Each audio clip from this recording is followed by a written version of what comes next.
What's the worst thing you heard or said at a funeral? My paternal grandpa was kind of a scumbag. He talked constant shit about my mom, who'd done absolutely nothing to him, treated me and my sister like crap as kids, at one point telling 8-year-old me that I'd grow up to be a godless whore just like your mother.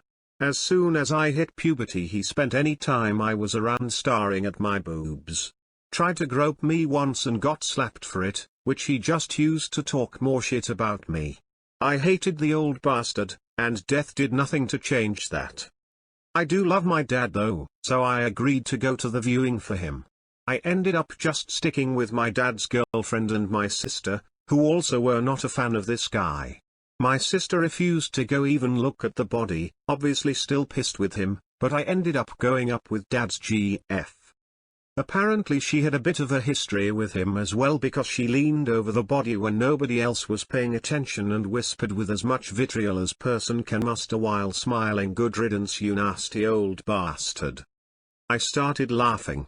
I ended up passing it off as weird grief emotions and had to excuse myself to the car. Someone said this elsewhere on Reddit, but just because they're dead doesn't mean they're not dead to me. Dying doesn't make you a good person, it just makes you dead. My aunt died. Her husband has Asperger's and didn't really know how to cope with social situations, that was always her job.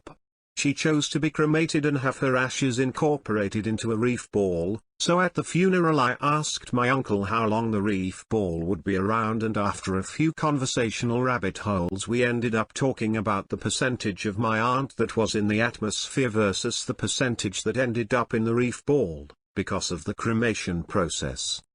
My uncle and I didn't realize this was weird, until my mom tapped me on the shoulder and we realized the entire funeral party was looking on in horror. My uncle is chill though, we still talk. My aunt didn't have a lot of money and regretted that she couldn't leave me anything, so after his business started doing better a few years later he bought me my first car in her honor. That's a great uncle. My grandmother and my great aunt were super close, they did everything together. My great-aunt died in a fairly routine surgery, and it was sort of the first look we got at my grandmother's debilitating dementia. Like somehow her sister-in-law kept her grounded, but with her dead, my grandmother went totally off the deep end. More or less immediately. At the wake she constantly complained about how bored she was, and about how my great-aunt was so fat she had it coming. Debatable.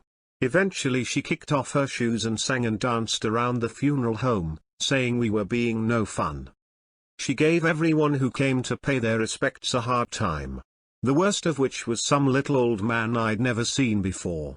She was like, "Are you the one whose sled I stole when we were kids and you went running home crying to your mommy?" She wasn't joking, she was being a dick. It was.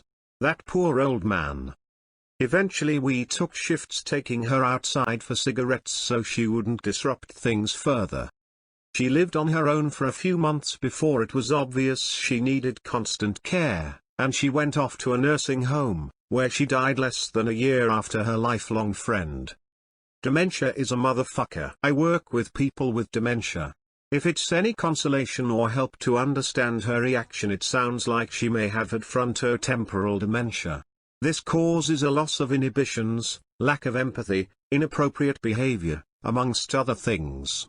Basically it's the part of the brain that affects your character. It is involved in social and sexual behavior, so when that part of the brain dies it affects behavior and learned appropriate responses. We had a woman at a music group we ran who used to be very conservative, prudish as her family described, but she would sometimes dance and start to strip due to her dementia. I know it doesn't help, but I promise that wasn't her, that was a disease she had no control over.